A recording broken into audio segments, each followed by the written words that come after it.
உங்களை வரவேற்பது தியாகச்சம்மல். இன்றைக்கு வந்திருக்கக்கூடிய ஒரு முக்கியமான நிகழ்வு, ஒரு முக்கியமான செய்தி. நாடாளுமன்ற தாக்குதல் வழக்கின் முக்கிய குற்றவாளியான அப்சல் குரு தூக்கிலிடப்பட்டிருக்கிறார். மத்திய அரசின் நடவடிக்கை சரியானதா அல்லது காலதாமதமானதா? தூக்கு தண்டனை என்பது தூக்கு எதிராக உலகம் முழுவதும் குரல்கள் எழுந்து வரும் நிலையில் இந்தியா போன்ற நாடுகளில் இன்னும் தூக்கு தண்டனை தேவையா இல்லை தேவை அப்படிங்கிற ஒரு வாதமும் இரண்டு தரப்பிலும் முன்வைக்கப்படுவது பற்றி விரிவாக விவாதிக்க இருக்கிறோம். இதற்காக இந்த விவாதத்தில் பங்குகொள்வதற்காக நமது அரங்கத்திற்கு வந்திருக்கிறார் மனிதநேய மக்கள் கட்சியின் தலைவரும் சட்டமன்ற உறுப்பினருமான திரு ஜவாஹருல்லா. அதே போன்று காங்கிரஸ் மூத்த தலைவர் கோபண்ணாவும் இந்த விவாதத்தில் கலந்து கொள்கிறார். இந்த விவாதத்தில் விரைவில் காரைக்குடியிலிருந்து பாரதிய ஜனதா கட்சியின் முக்கிய தலைவர்கள் ஒருவரான ஹெச் ராஜாவும் கலந்து கொண்டிருக்கிறார். இது பற்றி விவாதத்தை அடுத்த ஒரு நேரத்தில் பார்க்க இருக்கிறோம்.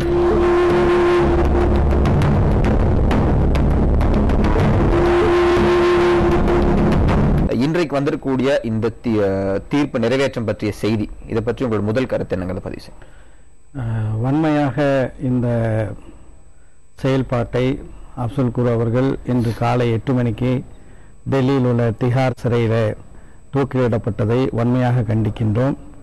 நிச்சயமாக டிசம்பர் 13, 2001 நம்முடைய நாடாளுமன்றம் மீது நடைபெற்ற தாக்குதல் காட்டுமிராண்டித்தனமானது, வன்மையாக கண்டிக்கத்தக்கது என்பதில் இருவேறு கருத்து இருக்க முடியாது.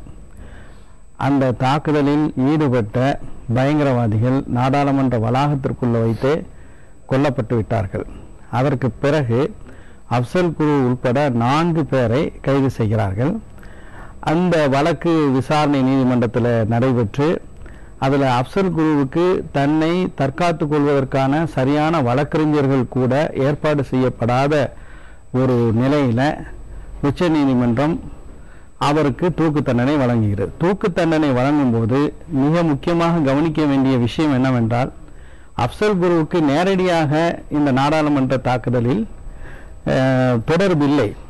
அவர் எந்த ஒரு பயங்கரவாத அமைப்பை சார்ந்தவரும் இல்லை. ஆனால் இந்த நாட்டினுடைய கூட்டு மனசாட்சி அப்சரை தூக்கில் இட வேண்டும் என்று விரும்புகின்றது. எனவே அவரை தூக்கில் தொங்க விடுகிறோம் என்று சொல்லி அவர்கள் தீர்ப்பு கொடுத்து இன்று அந்த அவருடைய கருணை மனு நிராகரிக்கப்பட்டு அவர் இன்று தூக்கில தொங்கவிடப்பட்டிருக்கிறார்.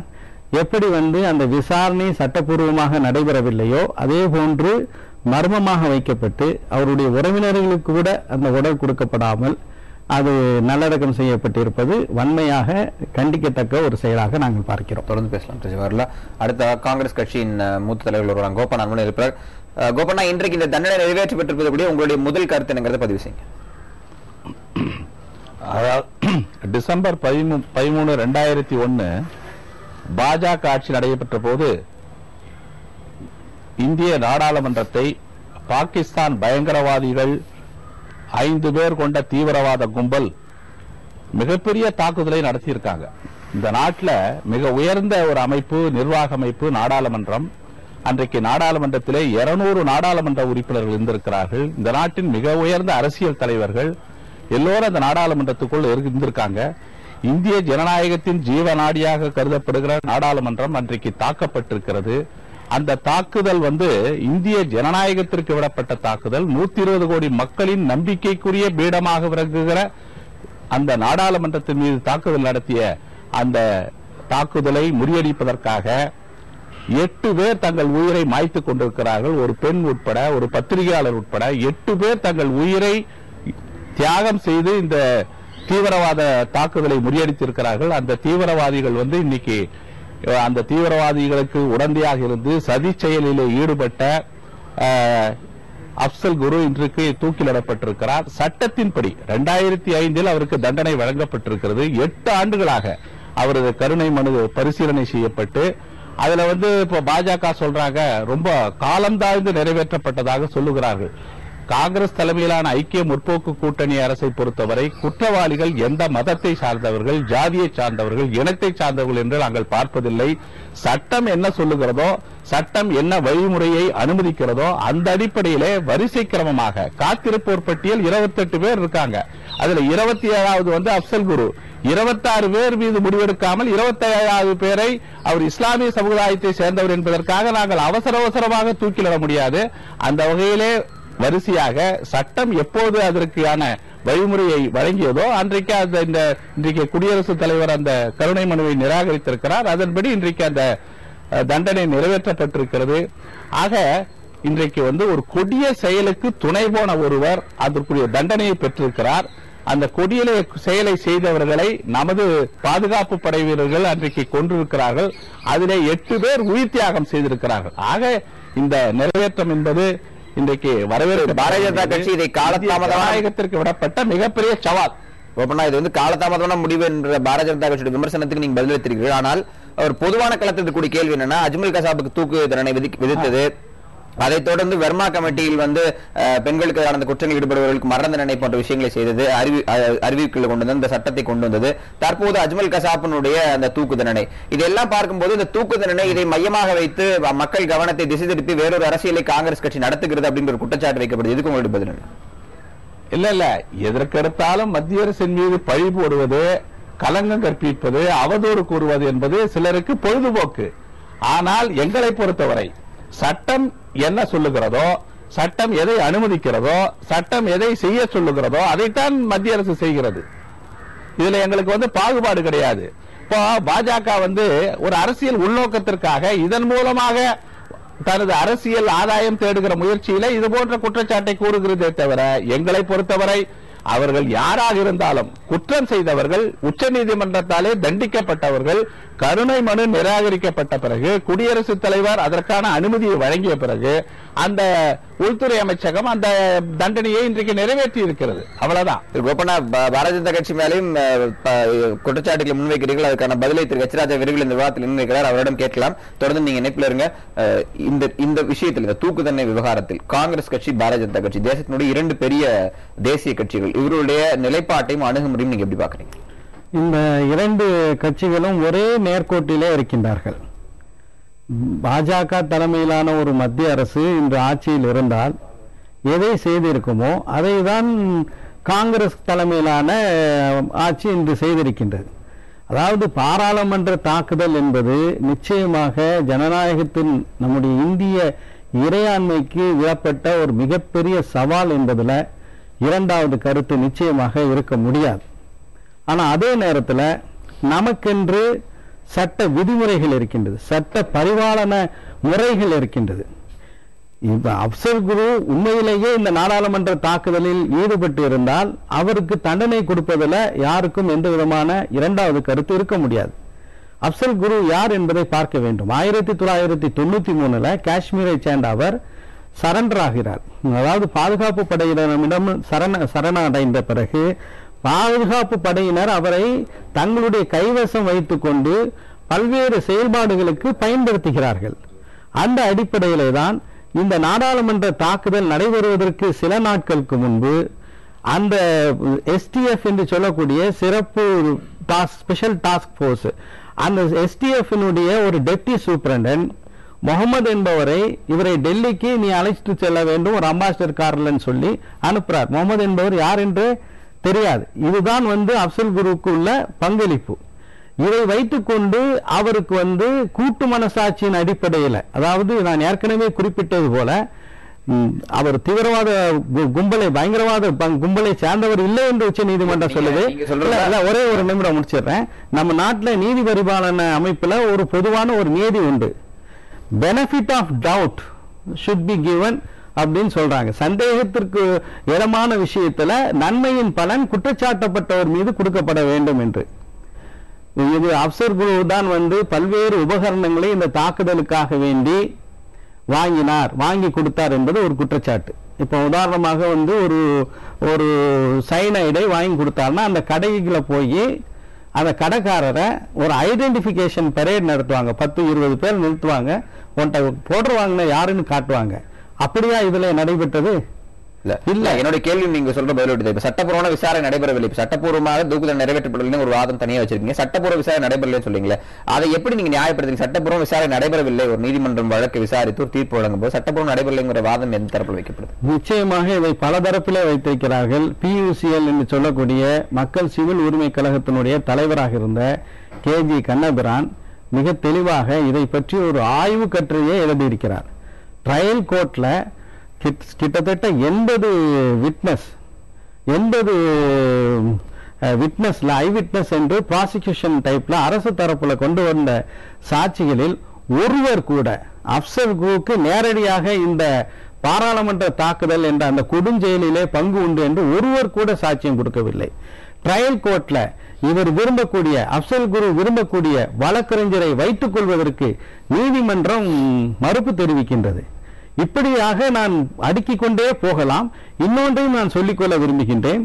கடந்த டிசம்பர் மாதம் உச்ச நீதிமன்றத்தில் நீதிபதி KS ராதாகிருஷ்ணன் அவர்கள் தலைமையிலான ஒரு பெஞ்ச் இந்த மரண தண்டனை பற்றியான வழக்குகளை பற்றியான ஒரு தீர்ப்புல முன்னாடி இந்த மரண தண்டனை கொடுப்பதாக இருந்தால் ரேரஸ்ட் ஆஃப் ரேர் கேஸ்ல அரிதிலும் அரிதான வழக்குகளில் மட்டும்தான் மரண தண்டனை கொடுக்க வேண்டும். ஆனால் அது தவறாக பயன்படுத்தப்பட்டிருக்கின்றது. எனவே இவற்றை மறுபரிசீலனை செய்ய வேண்டும் என்று சொல்லி இருக்கக்கூடிய ஒரு சூழலில் இந்த கருணை மனு உடனடியாக ஏற்றுக்கொள்ளப்பட்டு வேகமாக அப்சல் குரு தண்டிக்கப்பட்டிருப்பது. ஏன்னா பயங்கரவாதிகளுக்கும் அரசாங்கத்துக்கும் வித்தியாசம் இருக்கின்றது. அரசாங்கத்திற்கு பொறுப்பு இருக்கின்றது, சட்டப்பூர்வமாக நடக்கக்கூடிய பங்கு இருக்கின்றது. அவை அனைத்தும் இந்த விஷயத்துல காற்றில் விடப்பட்டிருக்கின்றன என்பதுதான் எங்களுடைய குற்றச்சாட்டு. தொடர்ந்து பேசலாம். அடுத்ததாக பாரதிய ஜனதா கட்சி மூத்த தலைவரான H. ராஜா நம்ம இளைஞர்களுடன் பேசலாம். H. ராஜா, விவாதத்தில் பங்கேற்பது நன்றி. உங்களுடைய முதல் கருத்து, அப்சல் குரு இன்றைக்கு தூக்கிலிடப்பட்டதற்கு உங்களுடைய முதல் கருத்து என்னங்கிறத பதிவு செய்யுங்க. இது வரவேற்கத்தக்கது. காலதாமதமாக வந்தது என்று சொன்னதை திரு கோபண்ணா அவர்கள் எதற்காக அதை பெரிதாக எடுத்து இப்பொழுது விவாதித்தார் என்று எனக்கு தெரியவில்லை. ஏனென்றால் அவருடைய வாதத்திலேயே நாங்கள் சீரியல் நம்பர் படி வர்றோம்னு சொன்னா அஜ்மல் கசாபு அப்சல் குருக்கு பின்னாடி வரார், ஆனா கசாபுக்கு முன்னாடி தூக்கிலிடப்பட்டார். ஆகவே இதெல்லாம் நான் சின்ன விஷயங்கள்ல விவாதத்தில் இறங்க விரும்பவில்லை. இந்த நாட்டினுடைய ஜனநாயகத்தினுடைய மையம், ஜனநாயக கோவில் இந்திய பாராளுமன்றம். அன்றைக்கு இந்த பாகிஸ்தானிலிருந்து இங்கே ஊடுருவி வந்த அந்த தீவிரவாதிகள் வெற்றி பெற்றிருந்திருப்பார்களே, ஆனால் இந்த நாட்டினுடைய அரசியல் தலைமையே முழுமையாக அழிக்கப்பட்டு இந்த நாடு கொந்தளிப்புக்கு உள்ளாக்கப்பட்டிருக்கும், உள்நாட்டு குழப்பத்திற்கு ஏதுவாகி இருக்கும். ஆகவே அந்த அளவிற்கு இந்த நாட்டை டீஸ்டெபிலைஸ் பண்ற நோக்கத்தோடு பாகிஸ்தானிலிருந்து இங்கு வந்த 5 தீவிரவாதிகள் அவர்கள் எப்படி செயல்படுகிறார்கள் என்பதை நாம் புரிந்து கொள்ள வேண்டும். அப்பொழுதுதான் இன்றைய தண்டனை நிறைவேற்றம் என்பது சரி என்பது நமக்கு புரியும். ஏனென்றால் வெளிநாட்டிலிருந்து ஒருவர் இங்கே உள்நாட்டினருடைய உதவி இல்லாமல், அவருடைய சகாயம் இல்லாமல் அதை நிறைவேற்ற முடியாது. அதுக்கு தான் அந்த 26/11/2008 கூட அன்றைய உள்துறை அமைச்சர் திரு ப. சிதம்பரம் அவர்கள் இங்க இருக்கிற ஸ்லீப்பிங் செல்ஸ் மூலமாக செயல்படுத்தப்பட்டு இருக்கிறது, அதை நாங்க கண்டுபிடிக்க முடியலன்னாரு. அது மாத்திரமல்ல, ஒரு சினிமாவுக்கு எதிராக மிரட்டல் விட்ட பொழுது நீதிமன்றத்தில் அரசு வழக்கறிஞர் சொல்றாரு, தமிழ்நாட்டிலேயே ஸ்லீப்பிங் செல்ஸ் இருக்கு, அந்த ஸ்லீப்பிங் செல்ஸ் சட்டத்தை தன் கையில் எடுத்துக் கொள்ளும். அது தவறான கருத்து. அந்த மாதிரி வழக்கறிஞர் அரசு தலைமை ஆதாரங்களோட பேசுங்க. ஆதாரம் இல்லாம மனப்போன பேசாதீங்க. தமிழ்நாட்டில் இருக்கிறதாக இருக்கிறதா அரசு வழக்கறிஞர் நீதிமன்றத்தில் பேசி இருக்கார். நீதிமன்றத்தில் பேசி இருக்கார். பேச வேண்டும். திரு H. ராஜா, இது விவாதம் வேறொரு கோணத்துல போக வேண்டாம் நினைக்கிறோம். நம்ம இந்த அப்சல் குருனுடைய அந்த மரண தண்டனை இந்த மாதிரி அதான் வெளிநாட்டிலிருந்து செயல்படுகின்ற பயங்கரவாதிகளுக்கு உள்நாட்டில் உதவி செய்பவர்களுக்கு இதுதான் கதி என்பது என்ற செய்தி நாட்டு மக்களுக்கும் உலகத்துக்கும் போனாதான் இது மாதிரி சம்பவங்களை தடுக்க முடியும். ஆகவே உள்நாட்டில் உதவி செய்தவர்கள் நேரடியா இவர் இந்த தாக்குதலில் ஈடுபடலன்னு பேசுறதெல்லாம் ஏற்புடையது அல்ல. இவர் அதற்கு உதவி செய்தார். நீதிமன்றத்தில் இதுக்கு கால அவகாசம் கொடுத்து முறையான முறையில் விசாரணை நடந்து அதற்கு அப்புறம் தீர்ப்பு கொடுக்கப்பட்டு அதற்கு பிறகு ஜனாதிபதியிடம் கருணை மனு நிராகரிக்கப்பட்ட பிறகு இது நிறைவேற்றப்பட்டு இருக்கிறது. தேசபக்தி இருக்கின்ற ஒவ்வொருவரும் நிச்சயமாக எனக்கு நம்பிக்கை இருக்கிறது, இதை ஆதரிப்பார்கள். திரு H. ராஜா, தொடர்ந்து பேசலாம். பல்வேறு கருத்துக்கள், பல்வேறு விவாதங்கள் இந்த அரங்கில் எழுந்து கொண்டிருக்கின்றன. தொடர்ந்து பேசலாம்.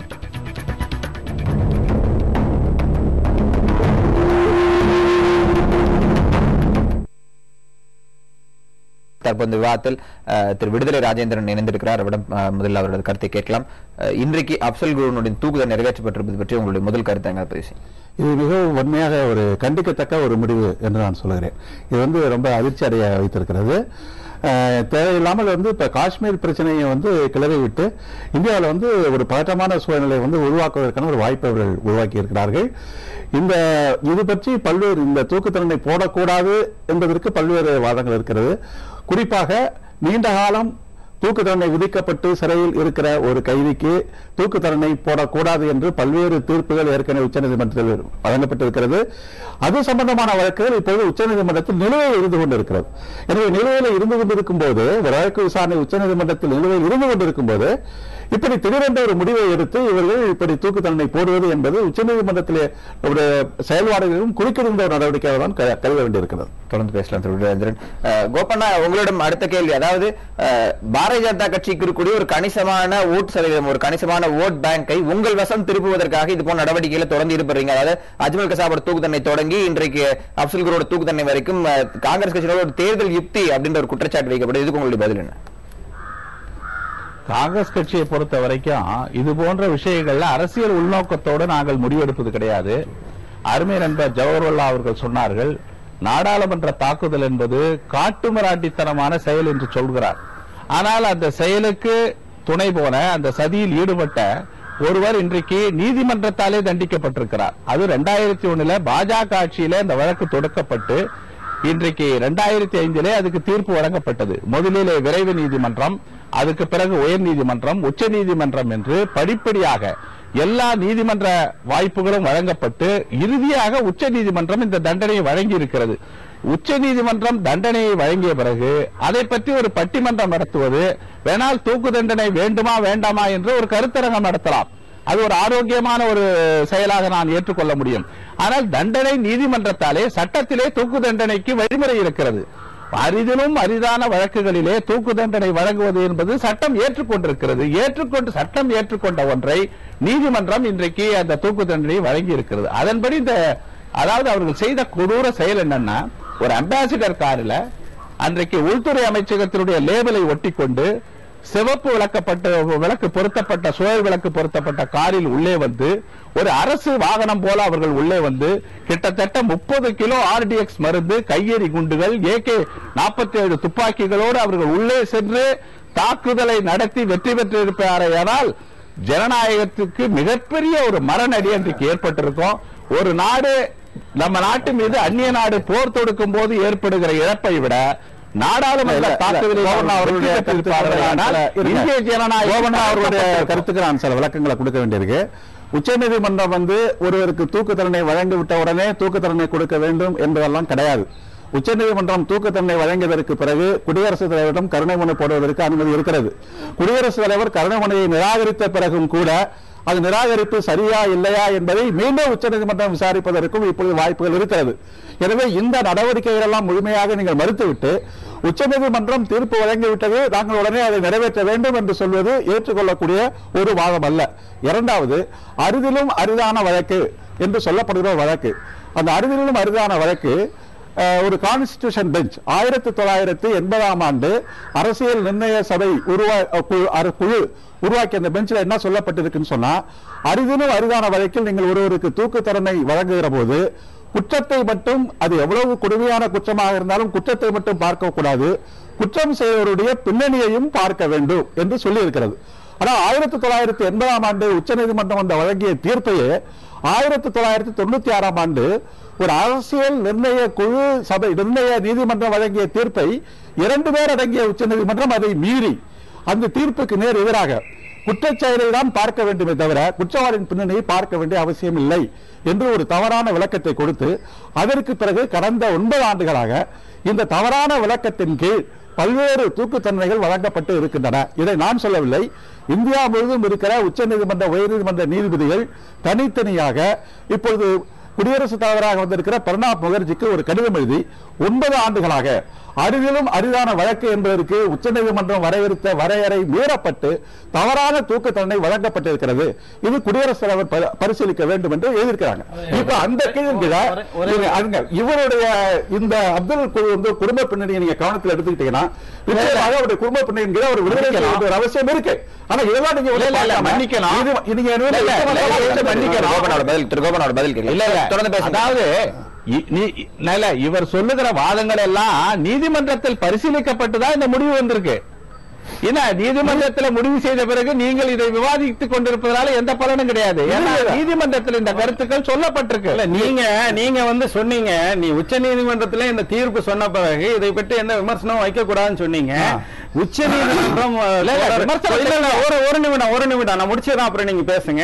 தோழர் விடுதலை ராஜேந்திரன் வந்து வரிசையாக சொன்னாரு, பல ஓய்வு பெற்ற உச்ச நீதிமன்ற நீதிபதிகளும் ஜனாதிபதிக்கு எழுதின தகவல்கள் எல்லாம் சொன்னார். அதற்கு மேல கடந்த டிசம்பர் மாதம் நீதிபதி KS ராதாகிருஷ்ணன் மற்றும் இன்னொரு நீதிபதியை கொண்ட 2 நபர் பெஞ்ச் வந்து இந்த அரிதிலும் அரிதான வழக்குகளில் மட்டும்தான் மரண தண்டனை கொடுக்க வேண்டும், இல்லாவிட்டால் அவர்களுக்கு வேறு தண்டனை தான் கொடுக்க வேண்டும், அதற்கு குறைவான தண்டனை தான் கொடுக்க வேண்டும் என்று அந்த முதல் வழக்கில் சொல்லப்பட்டதை நீதிமன்றங்கள் தவறாக பயன்படுத்தி இருக்கின்றன. எனவே மொத்தமாக அனைத்து வழக்குகளையும் இந்த தண்டனைகளையும் மறுபரிசீலனை செய்யணும் என்று இதே உச்ச நீதிமன்றத்தில் நீதிபதி KS ராதாகிருஷ்ணன் தலைமையிலான பெஞ்ச் கொடுத்திருக்கின்றது. எனவே உச்ச நீதிமன்றம் எத்தனை ஆண்டுகளுக்கு அல்லாத தண்டனை வழங்கப்பட்டு போய் ஆண்டுகள் கழித்து கோபனா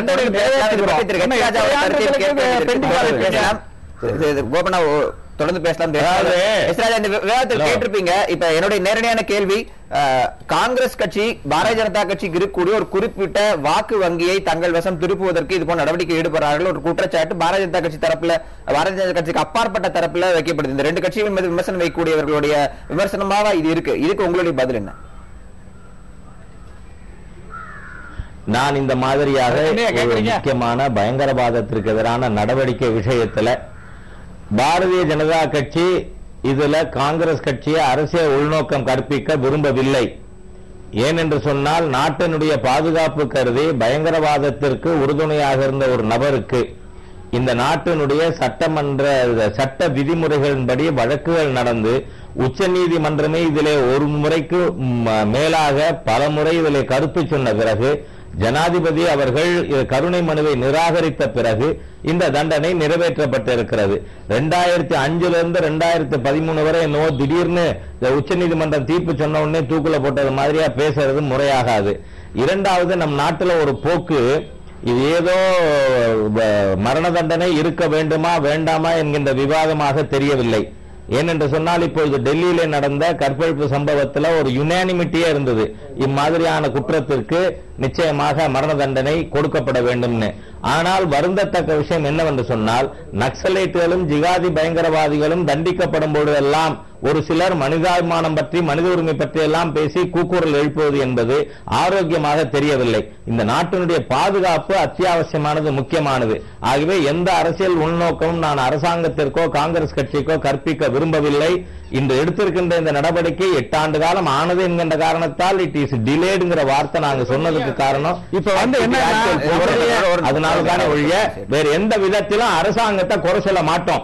திரு எச் ராஜா, உங்களுடைய இதுக்கு திரு ஜவஹர்லால் பதில் அளிக்கிறார். அதாவது பயங்கரவாத செயல்களில் ஈடுபடக்கூடியவர்களுக்கு தண்டனை கொடுக்க வேண்டும் என்பதில் இரண்டாவது கருத்து இருக்க முடியாது. ஆனால் நம்முடைய நாட்டினுடைய நீதி பரிபாலன முறை ஒரு மனிதனுடைய உயிரை பிடுங்குவதற்கு பறிப்பதற்கு உரிய வகையில அமையப்பட்டிருக்கின்றதா என்றால் நிச்சயமாக இல்லை. இன்னைக்கு வந்து நம்முடைய ராஜீவ்காந்தியுடைய படுகொலையில சம்பந்தப்பட்டதாக சொல்லப்பட்டிருக்கக்கூடிய 3 தமிழர்களுடைய உயிர் இன்னைக்கு வந்து தூக்கில் தொங்க விடக்கூடிய ஒரு நிலையில இருக்கு. அவர் வந்து என்ன சொல்ல வரனா, குறுக்கிட மாட்டேங்கணும். தமிழகத்தில் மிகப்பெரிய ஒரு விவாதமா இருக்கு அரங்கத்தினால அந்த விவாதத்துக்குள்ள ஒரு போக வேண்டாம்.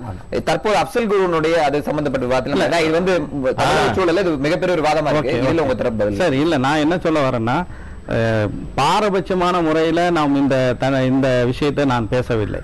நான் சொல்வது, நாடாளுமன்றத்தை உண்மையிலேயே தாக்கியவர்கள் யாராக இருந்தாலும் அவர்கள் தண்டிக்கப்பட வேண்டும். சார்ஜ் ஷீட்ல என்ன சொல்றாங்க, மசூத் அசர், காசி பாபா, தாரிக் அகமது இவர்கள் தான் மாஸ்டர் மைண்ட்ஸ் அப்படின்னு சொல்றாங்க.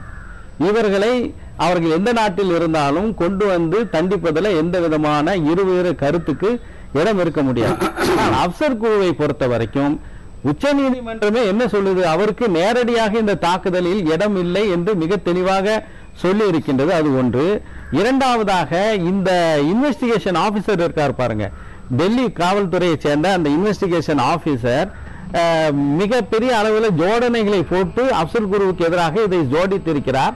பிறகு அவர் தொடர்ந்து இது போன்று செய்வதன் காரணமாக இல்ல இல்ல இல்ல ஒரு லேண்ட் கிராபிங் கேஸ்ல அவரே சுட்டுக் கொல்லப்பட்டார். அது முஸ்லிம்கள் தொடர்பான விஷயமே கிடையாது. நாங்க என்ன சொல்றோம்னா from day one திசை திருப்பாதீங்க, குற்றவாளிகளுடைய குற்றத்தை மூடி மறைக்காதீர்கள். குற்றவாளியை நீதிமன்றம் தண்டித்திருக்கிறது. தண்டிக்கப்பட்ட பிறகு நீங்க ஒரு பேரளலா நீங்க ஒரு நீதிமன்றமாக செயல்படக்கூடாது. நீங்க உங்க கருத்தை சொல்றதெல்லாம் நீதிமன்றத்தில் வழக்கு நடக்கும் போது அதெல்லாம் சொல்லப்பட்டு விட்டது, நிராகரிக்கப்பட்டு விட்டது. நிராகரிக்கப்பட்ட பிறகு இப்ப நான் எழுப்பிய ஒரு கேள்வி உச்ச நீதிமன்றத்தில் ஒரு தீர்ப்பு வழங்கப்பட்டதற்கு பிறகு தண்டனையை கொடுத்து விட முடியுமா? அது முடியாது, இல்லை அப்படிங்கறதா இப்ப இருக்கிற பிரச்சனை. அதற்கு பிறகு குடியரசுத் தலைவருக்கு போய் அவர் மனுவை அதில் தலையிடுவதற்கு உரிமை உண்டு. அந்த அடிப்படையில் இன்றைக்கு பல விசாரணை இருந்து கொண்டிருக்கிற போது நீங்கள் நீதிமன்றத்தினுடைய விசாரணையை தீர்ப்பு வருவதற்கு முன்பு ஏன் இந்த அவசரமாக இந்த முடிவை நீங்க எடுக்கிறீங்க? அதுதான் இன்னைக்கு நான் கேட்கிற கேள்வி. அதற்கு நீங்க பொதுவான ஒரு கேள்வி முதல்ல திரு கோபநாத் எச் ராஜா பதில் சொல்லுங்க. பொதுவான ஒரு கேள்வி, இந்த தூக்கு தண்டனை நிறைவேற்றப்படக்கூடிய விதம், அதாவது மிகவும் ரகசியமாக வைக்கப்பட்டு தூக்கு தண்டனை நிறைவேற்றப்பட்ட பிறகு நாட்டுக்கு அறிவிக்கப்பட்டு மிகவும் சட்டம் சொல்லக்கூடிய வழிகளுக்கு அப்பாற்பட்டு இந்த தூக்கு நிறைவேற்றப்பட்டிருக்கு. இதுவே தவறான ஒரு நடைமுறைன்னு சொல்றாங்க. இதுக்கு உங்களுக்கு பதில் என்ன திரு கோபநாத் சொல்றேன்? அதாவது ஏன் இப்படி நிறைவேற்றுகிறார்கள் என்று சொன்னால், இது பகிரங்கமாக அறிவிக்கப்பட்டு இது மிகப்பெரிய சட்ட ஒழுங்கு பிரச்சனை ஆகியிருக்கூடாது. பல கலவர சூழ்நிலைக்கு இது ஒரு இந்த முடிவு ஒரு இடம் கொடுக்க கூடாது என்பதற்காக ரகசியமாக வைக்கப்பட்டு தண்டனை நிறைவேற்றப்பட்டிருக்கிறது. ஆகையினால் இதில் அரசுக்கு உள்நோக்கம் கிடையாது. நீதிமன்றம் தண்டனை வழங்கி இருக்கிறது. குடியரசுத் தலைவர் கருணாநிதியை நிராகரித்திருக்கிறார். அவர் நிராகரித்த அந்த முடிவை எந்த நீதிமன்றமும் கேள்வி கேட்க முடியாது. அவர் எடுத்த முடிவு கேள்வி கேட்க முடியும். அப்படின்னா என்ன மாதிரியான சட்டப்பிரிவு சுருக்கமா பதிவு செய்யுங்க. அதாவது பதிலுக்கு நீங்க மறுக்கும் போது இப்ப பாருங்க, இப்ப உதாரணம் தமிழ்நாட்டில் இப்ப போட்ட தூக்கு தண்டனை கூட குடியரசுத் தலைவர் நிராகரிக்கப்பட்டதுதான். அது இன்னைக்கு உச்ச நீதிமன்றத்தில் தூக்கு தண்டனை விதிக்கப்பட்ட ஒரு குற்றவாளி 2 ஆண்டுகளுக்கு மேல் 2 ஆண்டுகளுக்கு மேல் அவர் தண்டனை நிறைவேற்றப்படாமல் இருந்தால் அவரை விடுதலை செய்வதற்கு உரிமை உண்டு என்று பல்வேறு வழக்குகளில் ஏற்கனவே உச்ச நீதிமன்றம் பல பேரை விடுதலை செய்திருக்கிறது. இது 8 ஆண்டுகளுக்கு மேல இவர் இருந்திருக்கிறார் தூக்கு தண்டனை விதிக்கப்பட்டு. 13 ஆண்டுகள் இருந்தவரை விடுதலை செய்திருக்கிறது, 3 ஆண்டுகள் இருந்தவரை விடுதலை செய்திருக்கிறது. எனவே ஒரு தூக்கு தண்டனை விதிக்கப்பட்ட குற்றவாளி உடனடியாக தூக்கு தண்டனை நிறைவேற்றப்படாமல் பல ஆண்டு காலம் ஒரு சிறையில் வைத்திருப்பது என்பதே அவருக்கு ஒரு பெரிய தண்டனை. எனவே அவருடைய தண்டனையை மறுபரிசீலனை செய்ய வேண்டும் என்று உச்ச நீதிமன்றம் பல வழக்குகளில் விடுதலை செய்திருக்கிறது. அந்த அடிப்படையில் தான் தமிழ்நாட்டில் பல பேர் வழக்கு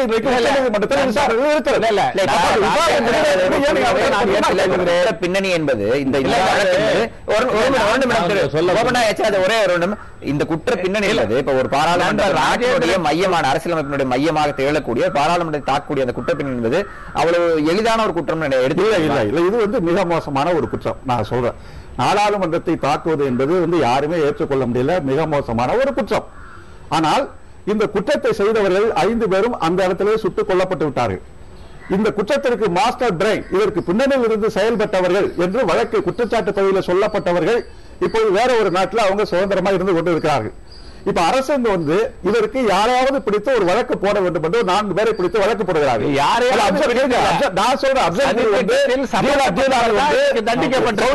சவுக்கத்துடைய மனைவி ஒன்று அப்சன் உண்டு. இப்ப ஜெயலலிதா உச்ச நீதிமன்றத்தில் விடுதலை செய்யப்பட்டார். இவருடைய மனைவி விடுதலை செய்யப்பட்டாங்க. ஒருத்தருக்கு 10 ஆண்டு சிறை. இதுல அகப்பட்டது யாருன்னு சொன்னா அப்சல் குரு மட்டும் அகப்பட்டிருக்கிறார். ஆனா அப்சல் பதில பதிவு சொல்லுங்க, பதில பதிவு அந்த கேஸை பத்தி நான் சொல்லணும். அப்சல் குரு கேஸை பத்தி அதாவது நீதிமன்றத்திலே விவாதிக்க வேண்டிய விஷயங்களை தண்டனை நிறைவேற்றிய பிறகு மீடியாவில் விவாதிப்பது எப்படி பொருத்தமானதுன்னு எனக்கு தெரியல. அதெல்லாம்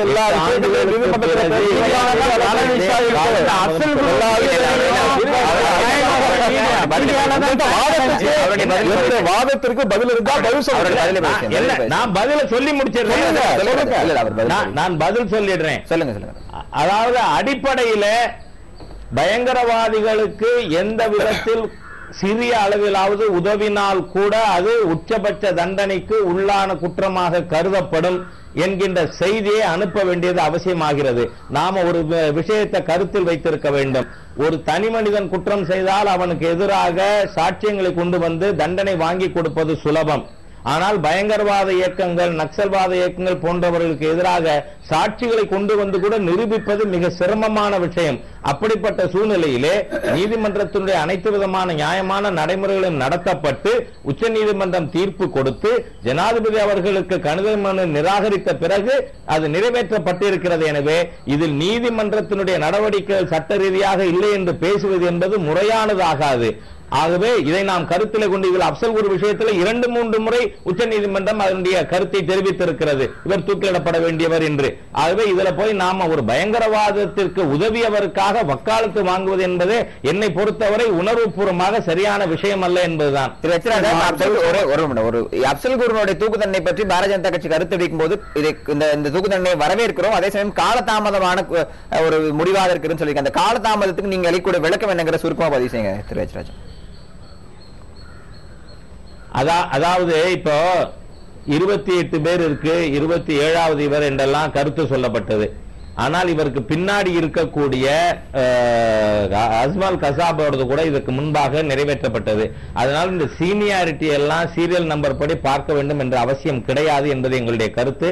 அதனால்தான் 2005 தீர்ப்பு வந்த பிறகு உடனடியாக செய்திருக்க வேண்டும் என்று சொன்னோம். அது செய்யாமல் நாம ஏதோ இன்னைக்கு காஷ்மீர்ல பிரச்சனை வந்துடும், அதனால இந்த அரசாங்கம் இப்படி செஞ்சிருக்குன்னு கூட ஒரு கருத்து தெரிவிக்கப்பட்டது. எந்த பிரச்சனை வருமானாலும் இரும்பு கரம் கொண்டு அடக்க வேண்டியது அரசாங்கத்தின் கடமை. இதுல தயக்கம் இருக்கப்படாதுங்கிறதுக்காக தான் நாங்க சொன்னோம். திரு கோபண்ணா, இப்ப திரு ரச்சராஜாவோட பதிலை ஒட்டியே ஒரு பல கேள்விகள் வந்து எதிர்க்கப்படல. ஒரு முக்கியமான கேள்வி, கிட்டத்தட்ட 9 ஆண்டுகளாக ஆட்சியில் இல்ல, கிட்டத்தட்ட 2 முறை ஆட்சியில் இருக்கக்கூடிய காங்கிரஸ் கட்சி 2005க்கு பிறகு இந்த தீர்ப்பை நிறைவேற்றாமல் இவ்வளவு காலதாமதமாக இந்த தருணத்தில் இன்னும் ஓராண்டுகள் தேர்தலுக்கு இருக்கக்கூடிய தருணத்தில் நிறைவேற்றுவது நிச்சயம் ஒரு தேர்தல் யுக்திதான் மீண்டும் ஒரு குற்றச்சாட்டை வைக்கிறார்கள். அப்ப இவ்வளவு ஆண்டு காலம் தாமதத்தில் நிறைவேற்ற அவசியம் என்னங்கிற கேள்வியும் இருக்கு. அதை பத்தி உங்களுக்கு பதில் என்ன? 2004 உள்துறை அமைச்சராக இருந்த எல்கே அத்வானி அவர்கள் 22 கருணை மனுக்களை நிலுவையில் வைத்துவிட்டு போனார் முடிவெடுக்காமல். அதற்கு பின்னாலே வந்தப்போ 28 கருணை மனுக்கள் நிலுவையில் இருந்தது. அதுல 27வது நபர் அப்சல் குரு. ஆக காத்திருப்போர் பட்டியல்ல வரிசை கிரமமாகத்தான் சில முடிவுகளை எடுக்க முடியும். அதாவது 26 பேரை தூக்கில் போடாமல் 27வது நபரை தூக்கில் போட முடியாது. அந்த அடிப்படையில் தான் இந்த முடிவு எடுக்கப்பட்டிருக்கிறது. ஒன்று. 2வது, அருமை நண்பர் விடுதலை ராஜேந்திரன் ஒரு கருத்தை சொன்னார். ராஜீவ்காந்தி கொலையில சம்பந்தப்பட்டவர்கள் வழக்கு சென்னை உயர்நீதிமன்றத்தில் வந்தப்போ அதாவது தூக்கு தண்டனையை பற்றி அவர்கள் கேள்வி கேட்கல.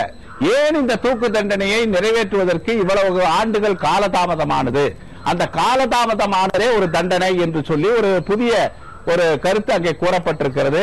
அப்படிதான் கூறினார்களே தவிர தூக்கு தண்டனையை பற்றியோ கருணை மனு நிராகரிக்கப்பட்டதை பற்றியோ அவர்கள் கூறல.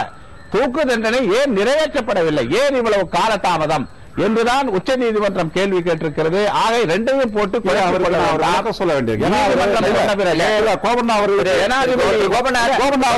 விளக்கம் சொல்ல வேண்டும்.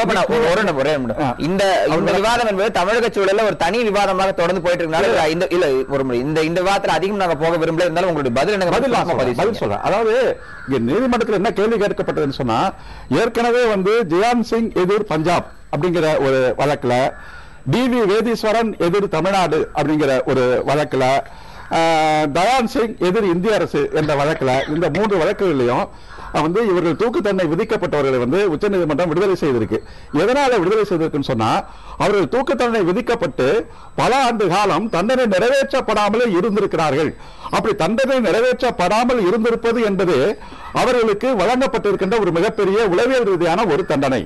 எனவே இவ்வளவு காலம் அவர்கள் தண்டனை நிறைவேற்றப்படாமல் இருந்ததற்கு பிறகு நீங்க அவர்களை தூக்கில் போடுவது என்று தவறு.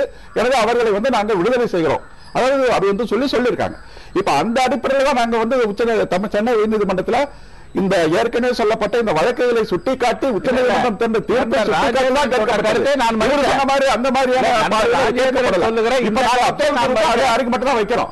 8 ஆண்டு காலம் தூக்கு தண்டனை விதிக்கப்பட்ட ஒருவர், அவர் 8 ஆண்டு காலம் இருந்திருக்கிறார். ஏற்கனவே 8 ஆண்டு காலம் இருந்தவங்க எல்லாம் தூக்கு தண்டனை குறைத்து விடலாம் என்று உச்சநீதிமன்றம் தீர்ப்பு வழங்கி இருக்கிறது.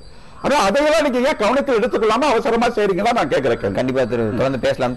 இல்ல தொடர்ந்து பேசலாம் திரு கோபால, தொடர்ந்து பேசலாம், தொடர்ந்து இணைப்புல இருக்க, தொடர்ந்து பேசலாம். திரு ஜவஹர்லால், ஒரு சுருக்கமான ஒரு பதில் உங்களுக்கு எதிர்பார்க்கிறேன். அதாவது இந்த தண்டனைக்கு, அதாவது இந்த குற்றத்திற்கு இவ்வளவு பெரிய தண்டனை அவசியம் இல்லை அப்படிங்கிறது உங்களுடைய வாதமா, இல்ல இந்த குற்றச்செயல அவர் ஈடுபடல, அவருக்கான விஷயங்கள் இல்லை அப்படிங்கிறது உங்களுடைய வாதம் என்னன்றதை தெளிவா பதிவுங்க. 8 ஆண்டுகள் அவர் ஏற்கனவே சிறையில் இருந்த ஒரு காரணத்தினாருக்கு மட்டுமே அவர் தூக்குதல் நிறைவேற்றப்பட வேண்டாம் அப்படிங்கிற வாதத்தை முன்வைக்கிறீர்களா? உங்களுடைய வாதம் நீங்க தெளிவா இல்ல, அது நான் விடுதலை ராஜேந்திரன் அவர்கள் சொன்ன கருத்தும் எனக்கு ஏற்புடையது.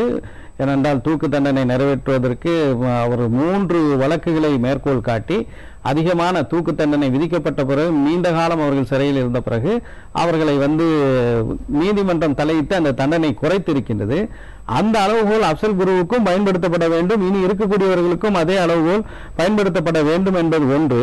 இரண்டாவது, திரும்ப திரும்ப நம்முடைய தோழர் கோபண்ணாவும் சகோதரர் ராஜாவும் இந்த வழக்குல ஏதோ அப்சல் குருவுக்கு நேரடியான தொடர்பு இருக்கிறதா சொல்றாங்க. ஒன்றை மட்டும் நான் சொல்லிக்கொள்ள விரும்புகின்றேன்.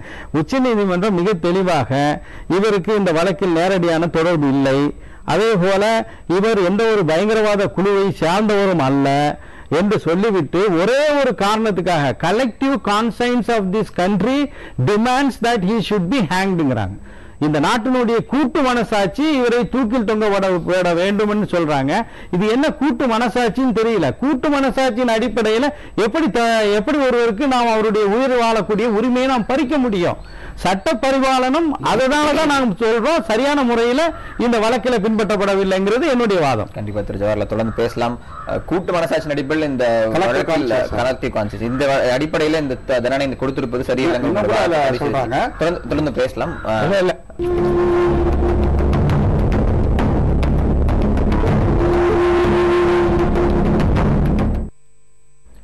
அப்சல் குருவுக்கு தூக்கு தண்டனை நிறைவேற்றப்பட்டது குறித்து ஆதரவு மற்றும் எதிர்ப்பு குழு எழுந்து வரக்கூடிய இந்த சூழல் அதை பற்றி விவாதித்துக் கொண்டிருக்கும். விவாதம் தொடரலாம். விடுதலை உங்களுடைய கருத்து? எனக்கு தூக்கு தண்டனை கூடாது அப்படிங்கிறதுல எனக்கு ஒரு பொதுவான ஒரு கருத்து இருந்தாலும் கூட இந்த அப்சல் குருவுடைய பிரச்சனையை பொறுத்தவரையில் அதற்கு மேலாக, அதாவது தூக்கு தண்டனை கூடாது என்கின்ற ஒரு பொதுவான தளத்திலிருந்து இவருக்கு விதிக்கப்பட்ட தூக்கு தண்டனை நான் நியாயப்படுத்த விரும்பல. அதையும் தாண்டி நியாயமான காரணங்கள் இருக்கு. காரணம் என்னன்னா, முதல்ல ஒரு உண்மை, அப்சல் குரு ஒரு தீவிரவாத இயக்கத்திலிருந்து நான் தீவிரவாத இயக்கத்திலிருந்து நான் விலகி வந்து விட்டேன் என்று படையிடம் இந்த பிஎஸ்எஃப் இடம் போய் சரணடைந்தவர். நான் தீவிரவாதியிலிருந்து சரணடைந்தவர்.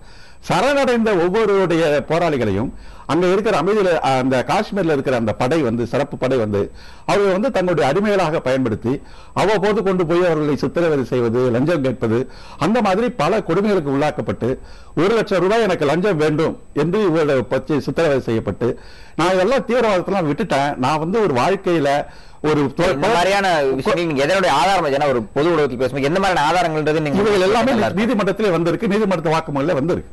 இது அவருடைய சொந்த வாழ்க்கை வந்ததற்கு பிறகு இது அவர் சரணடைந்து விட்டார் என்று உண்மை சரணடைந்து விட்டார் என்பதற்கு அத்தாட்சி சர்டிபிகேட்டும் கொடுத்திருக்கு. அப்ப இந்த வழக்கு முடிந்ததற்கு பிறகு அவர் மீது கொண்டு வழக்க போடுறாங்க. வழக்க போடுறப்ப சிறப்பு கோர்ட்ல நீதிமன்றத்தில் ஒரு வழக்கறிஞரை வைப்பதற்கு கூட அவருக்கு வாய்ப்பு மறுக்கப்பட்டது. உயர்நீதிமன்றத்தில் அவர்கள் வழக்கறிஞர் அனுப்புவதற்கு வாய்ப்பு அனுமதிக்கப்பட்டது. ஆனால் அந்த வழக்கறிஞர் யார் என்று அப்சல் குருவுக்கு தெரியாது. அந்த வழக்கறிஞர் அப்சல் குருவுக்காக வாதாடிய வழக்கறிஞர் உயர்நீதிமன்றத்தில் என்ன சொன்னார் என்றால், அப்சல் குரு தன்னை கழுத்தில் தூக்கு போட வேண்டாம் என்று சொல்லாத ஒரு கருத்தை வாதாடிய வழக்கறிஞர்.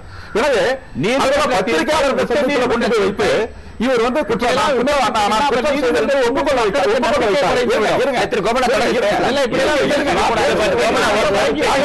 எவ்வளவு அநீதி இழைக்கப்பட்டிருக்கிறது நான் சொல்ல ஒரே ஒரு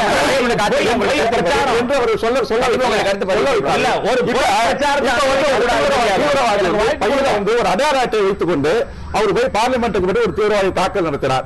இறந்து போனவருடைய பையில இருக்கிற அடையாள அட்டையில இவருடைய தொலைபேசி எண் இருந்திருக்கிறது. அதாவது ஒரு தீவிரவாதி தன்னுடைய அடையாள அட்டையெல்லாம் வைத்துக் கொண்டு நாடாளுமன்றத்துக்கு போய் தாக்க போகிறார். அவருடைய பையில அப்சல் குருடைய போன் நம்பர் இருக்கு என்ற ஒரு சாட்சி. இந்த ஒரு சாட்சி நேரடியான சாட்சி இல்லை. இந்த சாட்சியை நிரூபிப்பதற்கு இவர் ஏற்றுக்கொண்ட சாட்சி அப்சல் குருவே ஒப்புக்கொண்டிருக்கிறார் என்கிற ஒரு சர்க்கம்ஸ்டன்ஷியல் எவிடன்ஸ்.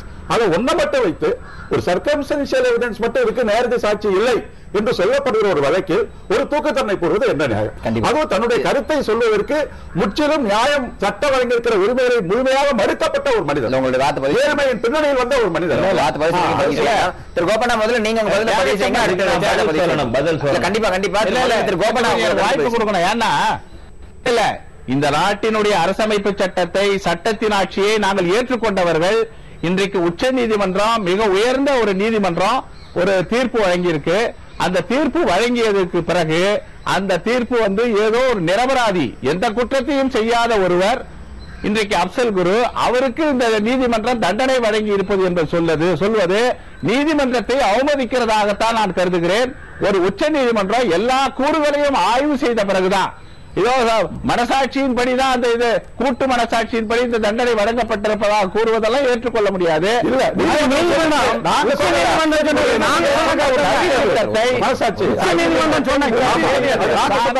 தண்டனை வழங்கப்பட்டிருக்கிறது. எல்லா நீதிமன்ற தீர்ப்புகளும் விமர்சனத்துக்குள்ளாகும். மக்கள் நம்பிக்கையை நீதிமன்றத்தின் மீதாக இழந்து விடுவார்கள்.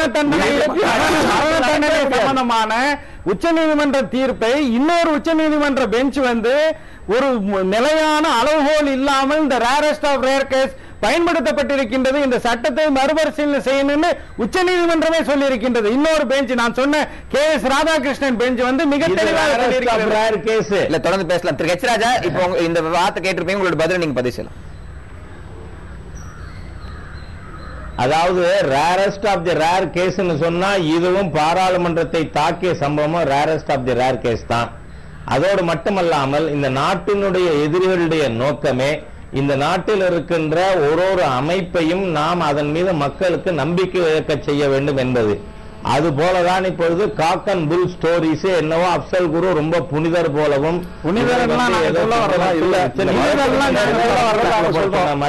அப்படியெல்லாம் பேசக்கூடாது. ஆகவே அந்த மாதிரியான நான் ஒரு பயங்கரவாதிக்கு உதவிய நபருக்கு வக்காலத்து எதுக்குன்னு எனக்கு முதல் புரியல. இந்த நாட்டில் இந்த மாதிரியான நபர்கள் ஒருவர் கூட இல்லாமல் இருந்தால் தான் 120 கோடி மக்கள் அமைதியாக இருக்க முடியும். அமைதியை பங்கம் ஏற்படுத்தி மன்னிக்க முடியாது. It is rarest of the rare case. இதுதான் rarest of the rare case. ஆகவே இதுல செய்திருப்பது உச்ச நீதிமன்றத்தினுடைய, அதுவும் இல்ல எல்லா லீகல் ப்ராசஸும் ஒழுங்கா அரசாங்கம் நடத்தி அதற்கு பிறகு ஜனாதிபதியினுடைய கருணை மனு நிராகரிக்கப்பட்ட பிறகு நடந்திருக்கு. இதுக்கு உள்நோக்கம் கற்பிக்கும் விதத்துல தவறான தகவல்களை ஊடகத்தில் பதிவு செய்வதன் மூலமாக இந்த நாட்டினுடைய நீதியின் மாட்சிமையே அதன் மீது மக்கள் இருக்கின்ற நம்பிக்கை குலைய செய்கின்ற ஒரு திட்டமாகவே நான் கருதுகிறேன். உச்ச நீதிமன்றம் வழங்கி இருக்கிற நெறிமுறையே உச்ச நீதிமன்றமே பின்பு மீறி இருக்கிறது என்பதை முன்னாள் உச்ச நீதிமன்ற நீதிபதிகளே இப்போது குடியரசுத் தலைவருக்கு சுட்டிக்காட்டி எழுதி 9 ஆண்டு காலமாக rarest of the rare case தவறாக பயன்படுத்தப்பட்டிருக்கிறது, அந்த வழக்கை எல்லாம் மறுபரிசீலனை செய்யணும் என்று நீதிபதிகளே இன்றைக்கு குடியரசுத் தலைவருக்கு எழுதியிருக்கிறாங்கன்னு ஒரு கருத்தை எடுத்து சொன்னேன். அவங்க திரும்பவும் ரேரஸ்ட் ஆஃப் தி கேர் கேட்கிறாங்க. இரண்டாவது விஷயம் உச்ச நீதிமன்றம் தீர்ப்பு வழங்கிடுச்சு, அப்புறம் விமர்சிக்க கூடாதுன்னு சொல்றாங்க. விமர்சிப்பதற்கு உரிமை உண்டு.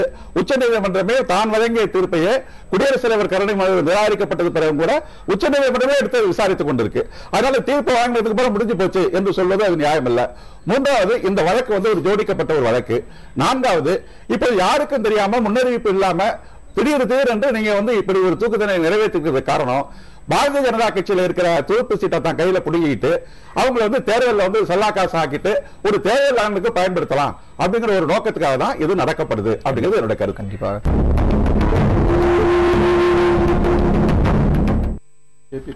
அப்சல் குருவுக்கு தூக்கு தண்டனை நிறைவேற்றப்பட்டிருப்பது குறித்த எதிர்ப்பு மற்றும் ஆதரவு குரல்கள் இன்று நாடு முழுவதும் எழுந்து விவாதங்கள் பல்வேறு தளங்களிலும் போய்கொண்டிருக்கும் சூழல் அது பற்றி நாம் விவாதித்துக் கொண்டிருக்கிறோம். இந்த விவாதத்தில் கலந்து கொள்வதற்காக நமது அரங்கத்திற்கு மனிதநேய மக்கள் கட்சியின் தலைவரும் சட்டமன்ற உறுப்பினர் திரு ஜவாஹருல்லா, திரு விடுதலை ராஜேந்திரன் மற்றும் காங்கிரஸ் கட்சியைச் சேர்ந்த திரு கோபண்ணா மற்றும் பாரதிய ஜனதா கட்சியைச் சேர்ந்த திரு ஹெச் ராஜா ஆகியோர் கலந்து கொண்டிருக்கிறார்கள். தொடர்ந்து விவாதத்தில் பங்கேற்கலாம். திரு ஹெச் ராஜா, உங்களுடைய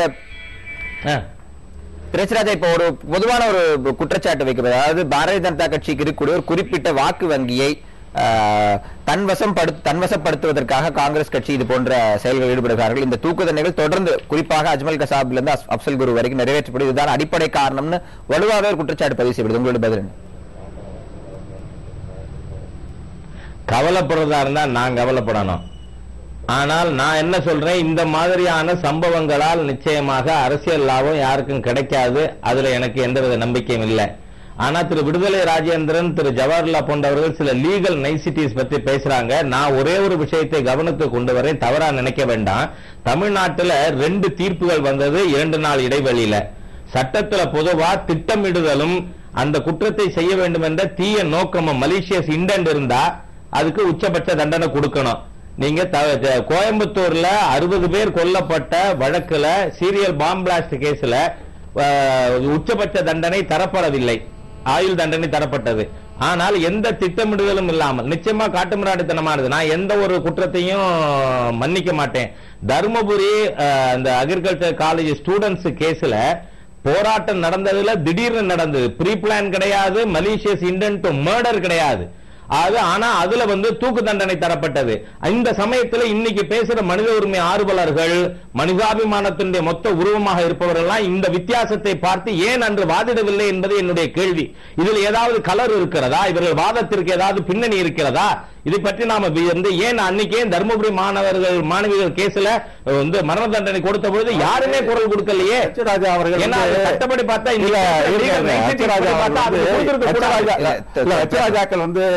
அவர் ஆரம்பத்திலிருந்து ஒரு கருத்து சொல்லிட்டு வர்றார். அதாவது ஒரு தீவிரவாதிகள் என்று வந்துட்டாங்கன்னா அவர்களுக்கு போய் நீதிமன்றத்தில் சாட்சிகள்லாம் வைத்து பார்க்க முடியாது, சாட்சிகள்லாம் வச்சு நிரூபிக்க முடியாது, அப்ப தீவிரவாதிகள் தண்டனை கொடுத்தோம் அப்படின்னு சொல்றாரு. அவன் தீவிரவாதியா இல்லையா அப்படிங்கறத கண்டுபிடிக்கிறதுக்கு சாட்சிகள் வேணும் இல்லையா? ஆனா இவர் என்ன நினைக்கிறாங்க, இவர் சில தண்டனைக்கு ஏன் அவர்களுக்கு ஆயுள் தண்டனை கொடுத்தீங்க, ஏன் அவங்களுக்கு தூக்கு தண்டனை கொடுக்கலன்னு கேட்கிறார். இப்ப எச்சராஜாவுடைய பார்வை என்னன்னா, இவர் யாராருக்கு தூக்கு தண்டனை அவங்களுக்கு எல்லாம் தூக்கு தண்டனை கொடுக்கணும், யாராருக்கு ஆயுள் தண்டனை கொடுக்கணும் அவங்களுக்கு ஆயுள் தண்டனை கொடுக்கணும். ஆனா இவங்க பார்வையில தூக்கு தண்டனை கொடுப்பதற்கு தீவிரவாதிகளா இருந்தா கூட அவங்களுக்கு எந்த ஆதாரமும் தேவையில்லை. இவங்க தீவிரவாதின்னு சொன்னாங்கன்னா நீதிமன்றம் தூக்கு தண்டனை கொடுத்துடணும். அப்ப நீதிமன்றத்தை தங்களுடைய கருத்துகளுடைய எதிரொலியாக மாற்ற நினைக்கிற இவங்கதான் நீதிமன்றத்தினுடைய உரிமைகளை பறிக்கின்ற ஒரு பாசிஸ்டா இருக்கிறாங்க. Rarest of the rare case அப்படிங்கிற ஒரு வாதத்தின் அடிப்படையில் இந்த வழக்கு ரேரஸ்ட் ஆஃப் இல்ல நீங்க மறுத்தீங்கன்னா அதுக்கான காரணம் என்ன? அதாவது ரேரஸ்ட், இது ஒரு ரேரஸ்ட் ஆஃப் ரேர் கேஸ் அப்படிங்கறத எதை வச்சு சொல்றோம்னா, இந்த வழக்கில முக்கிய குற்றவாளிகளா இருக்கக்கூடிய மசூத் அசர், காசி பாபா, தாரிக் அகமது இவர்கள் பிடிக்கப்பட்டு அவர்களுக்கு இந்த தண்டனை கொடுக்கப்படுமே ஆனால் அது நிச்சயமாக இந்த ரேரஸ்ட் ஆஃப் ரேர் கேஸ்ல பொருந்தும். ஏன்னா தாக்குதல் நடத்திய 5 பேர் சுட்டுக் கொல்லப்பட்டார்கள். இதனுடைய மாஸ்டர் மைண்டு இந்த 3 பேர். ஆனால் அப்சல் குருவுக்கு என்ன ரோல் இதெல்லாம் அப்படின்னு பார்க்கும்போது தூக்கு தண்டனை கொடுக்கக்கூடிய அளவுக்கு அவருடைய ரோல் இல்லை. ஏன்னா ரேரஸ்ட் ஆஃப் ரேர் கேஸுக்கு நல்ல ஒரு டெபினேஷனை உச்ச நீதிமன்றம் ஏற்கனவே பச்சவந்த் சிங்கிற வழக்குல தெளிவா போட்டிருக்காங்க. அந்த வரைமுறைக்கு உட்பட்டு அப்சல் குரு வரவில்லைங்கிறதா எங்களுடைய வாதம்.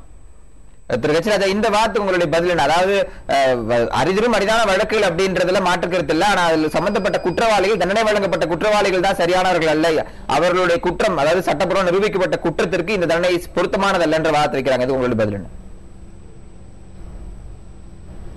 இல்லை, மிகப்பெரிய மோசமான குற்றத்தை செய்வதற்கு சிறிய அளவிலே உதவி செய்திருந்தால் கூட ரேரஸ்ட் ஆஃப் தி ரேர் கேஸ்ல கவர் ஆகும். ஏனென்றால் ஒரு மிக மோசமான இந்த நாட்டையே ஒரு அன்னார்கியில கொண்டு போய் விடுறதுக்கான சதி திட்டத்திற்கு உதவி புரிந்தது ரேரஸ்ட் ஆஃப் தி ரேர் கேஸ்ங்கிறேன்னா, அதனால இது பொருத்தமான விதத்துல நீதிமன்றத்தை மீறி ஒரு விஷயத்தை மட்டும் நான் பதிவு செய்ய முடிச்சிட்டேன். பதில முடிச்சிருக்க திரு கச்சிராஜா, உங்களுடைய வார்த்தை முடிச்சிடலாம். ஆகவே இது அதாவது நாம ஒரு வழக்குல நம்மளோட கண்ணோட்டத்துல இவர் தண்டிக்கத்தக்கவர் அல்லன்னு மனசுல வச்சுக்கிட்டு அதுக்காக வாதங்களை வைக்கிறார்கள் என்பதற்காகத்தான் நான் தர்மபுரி வழக்கை இங்கே சொன்னேன். அதுல யாருமே பேசல. இப்ப இருக்கிற மனித உரிமை ஆர்வலர்கள் அல்லது இந்த மனிதாபிமானத்தின் ஒட்டுமொத்த அவதாரங்கள் இவர்கள் யாருமே பேசல. அதுக்கு காரணம் என்னன்னா, இவங்க மனசுக்குள்ள ஒண்ணு இருக்கு, ஜிகாதீஸுக்கும் நக்சலைட்டுக்கும் மட்டும்தான் மனித உரிமை இருக்கு, அவங்களுக்காக வாதாட வேண்டியது இவர்களுடைய பிறவி பயன். அப்படி நினைச்சு பேசக்கூடிய ஒரு ட்ரெண்ட் இப்ப இருக்கிறது, அது சரியில்லை. திரு கோபண்ணா, இப்போ பாரதிய ஜனதா கட்சியை பொறுத்த ஒரு நிமிடம் உங்க கேள்வி முடிச்சிரு. பாரதிய ஜனதா கட்சி எச் ராஜா என்ன சொல்றாருன்னா, ரேரஸ்ட் ஆஃப் தி ரேர் கேஸ்ல இந்த வழக்கும் வரும், அதாவது அப்சல் குரு வழங்கும் தண்டனை வரும் சொல்றாரு. ஆனால் மனித மக்கள் கட்சி அந்த ஜவஹர்லால், திரு விடுதலை ராஜேந்திரன் ஆகியோர் என்ன சொல்றாங்கன்னா, இந்த வழக்கில் அவருக்கு வழங்கப்பட்ட தண்டனையும் அவர் செய்த குற்றம் நிரூபிக்கப்பட்டதற்கும் ஒரு சமன்பாடு இல்லைன்னு சொல்றாங்க. காங்கிரஸ் கட்சியை பொறுத்த வரைக்கும் இந்த rarest of the rare case எப்படி பாக்குறீங்க? அப்சல் குருவுக்கு இந்த தண்டனை வழங்கப்பட்டது அந்த பிரிவின் கீழ் சரிதானா? இல்ல நாடாளுமன்ற தாக்குதல் ரேரஸ்ட் ஆஃப் ரேர் கேசஸ் இல்லை என்று சொன்னால் வேற எந்த வழக்கு ரேரஸ்ட் ஆஃப் ரேர் கேசஸ்ல வரும்?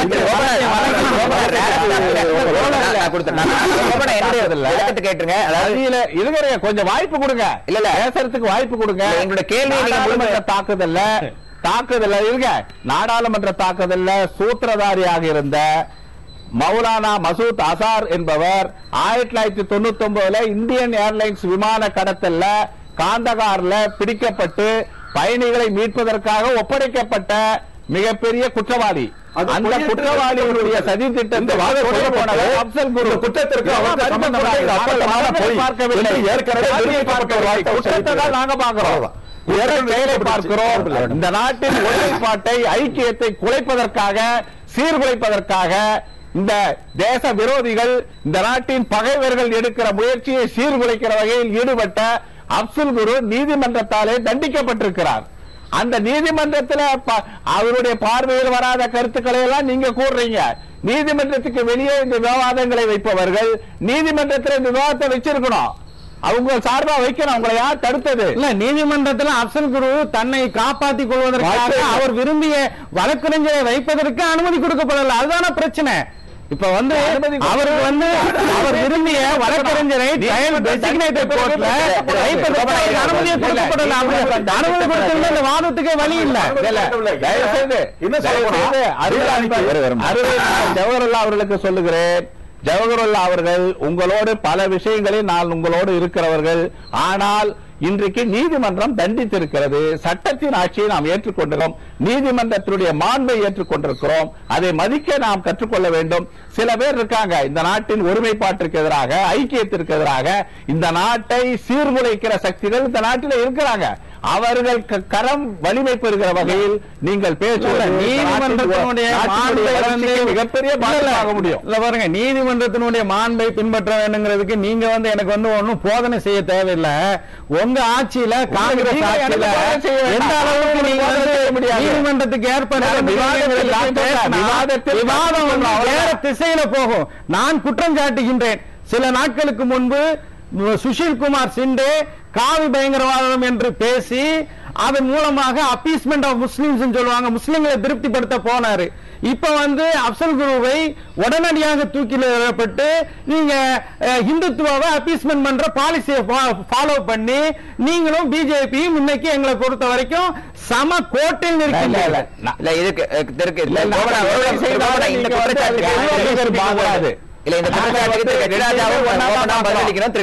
குற்றத்தை தான் பார்க்கிறமே தவிர பார்க்கவில்லை. திரு ஜவஹர்லால் வார்த்தை கேட்டு உங்களுடைய பதில பதிவு செய்யுங்க.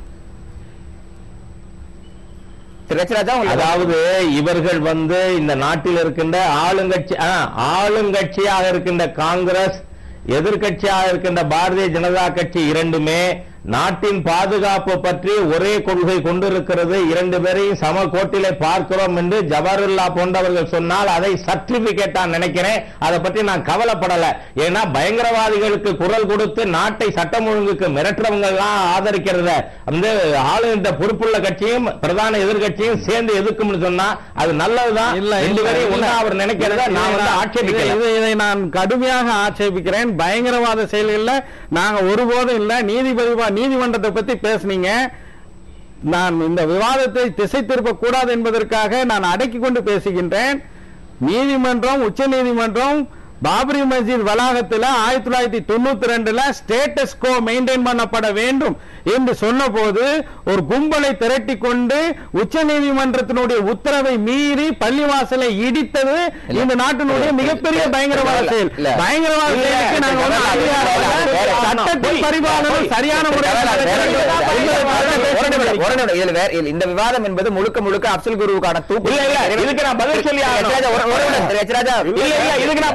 அவர் சொன்னதுக்கு நீதிமன்றத்தினுடைய தீர்ப்பை வந்து ஒரு வரியில பதில் சொல்லிடுறேன். அப்ப நீதிமன்ற தீர்ப்பு அவங்க மீறி என்ன சொல்றாங்க? ஒரு மனிதனுடைய நம்பிக்கையை நிர்ணயிப்பதில் நீதிமன்றத்திற்கு உரிமை இல்லை. ராமன் எங்கே பிறந்தார் என்பதை நிர்ணயிப்பதற்கு நீதிமன்ற உரிமையிலிருந்து பேசுறவங்க தானே அவங்க. இல்ல இந்த விவாதத்தை நம்ம வேறொரு இந்த விவாதத்தை வேறொரு நோக்கம் அல்ல திரு எச். ஏன் நான் தலையிட வேண்டியது இருந்துச்சுன்னா இந்த விவாதத்தின்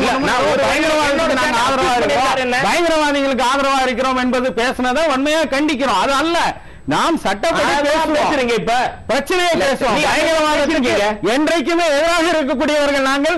அனைத்து பயங்கரவாதத்துக்கும் எதிராக இருக்கக்கூடியவர்கள் தான் நாங்கள். சட்டத்தை மதிக்கக்கூடியவர்கள் என்பதை நான் தெளிவாக உங்களுக்கு பதில சுருக்கும் பதிவு செய்யுங்க. இந்த விவாதத்தை வேறொரு தளத்தில் எடுத்து ஒரு இடம் இந்த விவாதத்தை வேறொரு தளத்தில் எடுத்து செல்ல வேண்டாம். நீங்க கலந்து அனைத்து விருந்தினர்களும் வேண்டுகோள் சொல்லிடுறேன். பதில் சொல்லுங்க ஒரு வரையில பதில் பதிவு செய்யுங்க. இல்ல ஒரே வரையில சொல்றீங்கன்னா, படையெடுத்து வந்த அந்நியன் ஆக்கிரமிப்பாளன் பகைவன் படையெடுப்பாளன் பாபருக்கு ஆதரவாக செயல்படுவது பாரத நாட்டிற்கு துரோகம். பிரச்சனையில நீதிபதிகள் 3 பேர் சொல்லி இருக்காங்க. கோவில் இருந்த இடத்துல இடிச்சு மசூதி கட்டி இருக்குன்னு.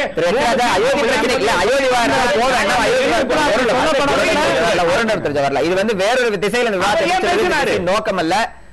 தயவு கூர்ந்து இங்க அனைவருக்கும் வேண்டுகோள் வச்சுக்கிறேன். இந்த விவாதத்தை வேற இடத்த திசைக்கு செல்வது என்ற நோக்கம் அல்ல. அது மிகப்பெரிய பிரச்சனையை வேறு தளத்தில் பல்வேறு களங்களில் விவாதிக்கப்பட்டிருக்கு. அது நம்மளுடைய நோக்கம் அல்ல. நேரடியாக அப்சல் குருவினுடைய விவகாரத்துக்கே வருவோம். தொடர்ந்து இது பற்றி பேச வேண்டிய கருத்துக்கள் பல கருத்துக்கள் காத்திருக்கின்றன. ஒரு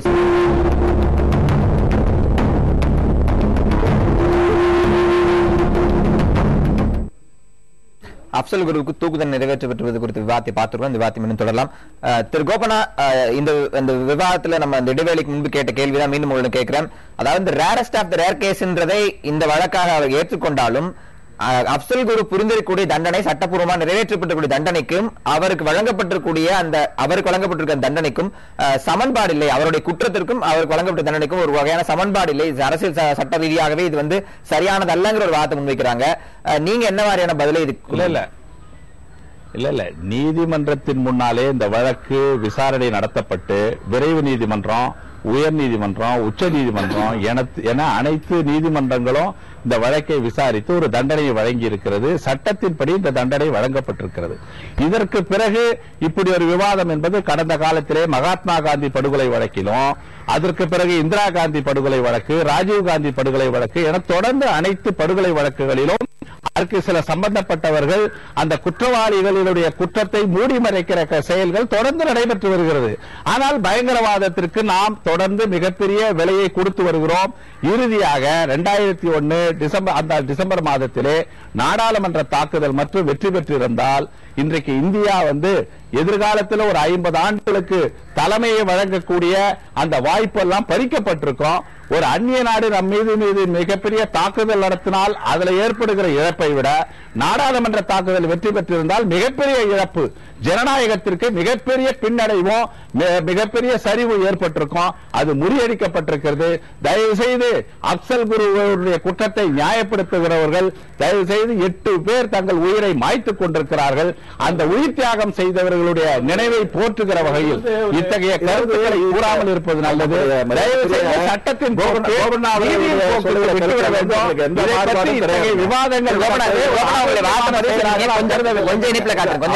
அவருடைய கருத்துல எங்களுக்கு எந்த மாறுபாடும் கிடையாது. நாடாளுமன்றத்தை தாக்கப்பட்டதுங்கிறது வந்து நிச்சயமா ஒரு பெரிய கொடூரமான குற்றம் அப்படிங்கிறதுல யாருக்கும் எந்த கருத்து வேறுபாடும் கிடையாது. நாடாளுமன்றத்தை தாக்க வந்து 5 பேரும் சுட்டுக் கொல்லப்பட்டு விட்டார்கள். நாடாளுமன்றத்திற்கு திட்டம் போட்ட மாஸ்டர் மைண்ட் என்று சொல்லப்படுகிற 3 பேரும் வேற ஒரு நாட்டில் உயிரோடு இருக்கிறார்கள் என்று அரசாங்கமே குற்றப்பத்திரிகைகளை தாக்கல் செய்து இருக்கிறது. ஆனால் இவர்கள் வந்து அதற்கு பிறகு ஒரு 4 பேரை பிடித்து ஒரு வழக்கு போடப்பட்டது. அந்த வழக்கில் வந்து 2 பேர் விடுதலை செய்யப்பட்டார்கள். ஒருவருக்கு வந்து தூக்கு தண்டனையும் குறைக்கப்பட்டு விட்டது. இப்ப அப்சல் குரு ஒருவருக்கு மட்டும்தான் தூக்கு தண்டனை கொடுக்கப்பட்டிருக்கிறது. இது தூக்கு தண்டனை கொடுக்கப்பட்டதற்கு நீதிமன்றம் சொல்லி இருக்கிற விஷயம் நான் சொன்னா, இது பொதுமக்களுடைய கூட்டு மனசாட்சியை மதிக்க வேண்டியிருப்பதாகும். இந்த அப்சல் குரு ஒரு சரணடைந்த தீவிரவாதியாக இருந்தாலும் கூட அவர் ஒரு தீவிரவாதி என்ற மனநிலையிலேயே இருந்து கொண்டிருக்கிறான். தீவிரவாதி என்கிற மனநிலையில இருந்து கொண்டிருக்கிறான் என்பதற்கு சட்டத்தில் என்ன இருக்குன்னு தெரியல.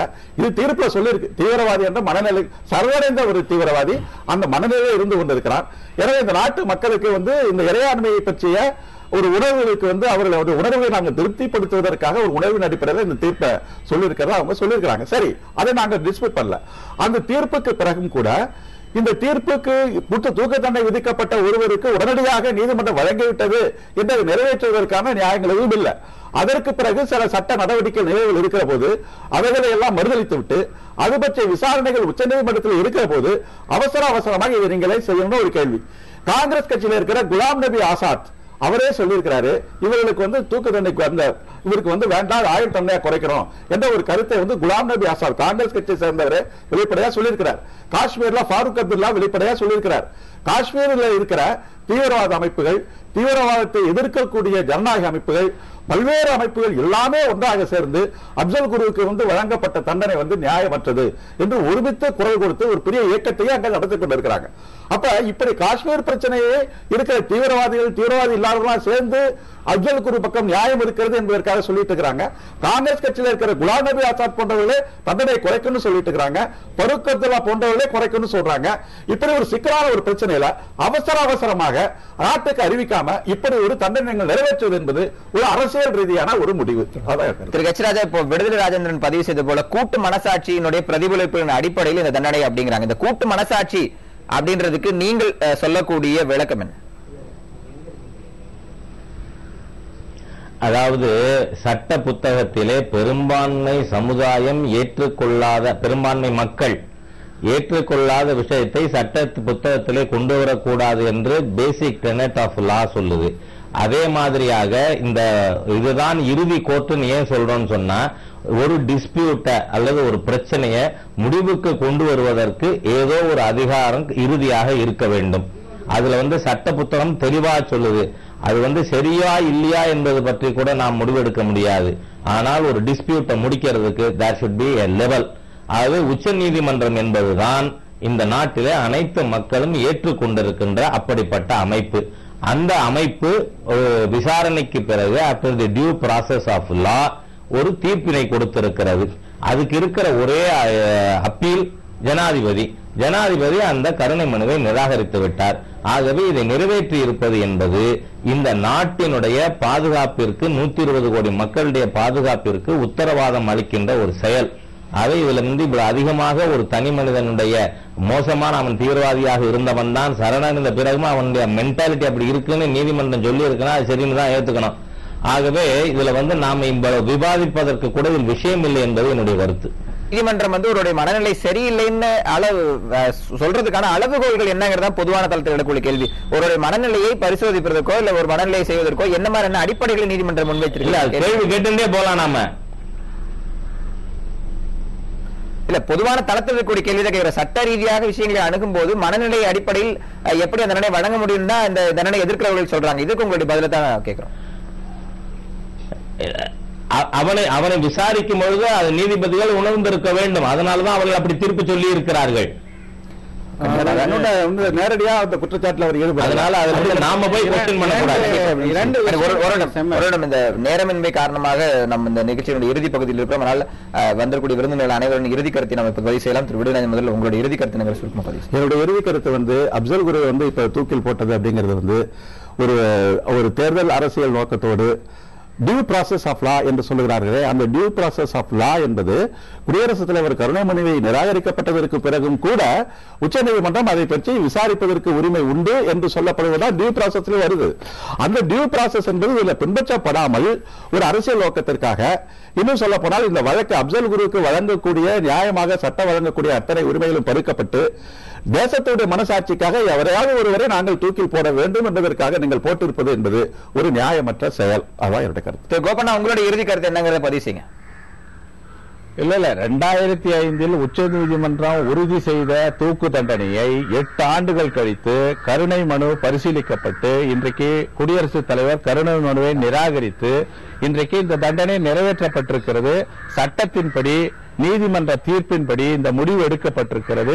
தண்டனை நிறைவேற்றப்பட்டிருக்கிறது.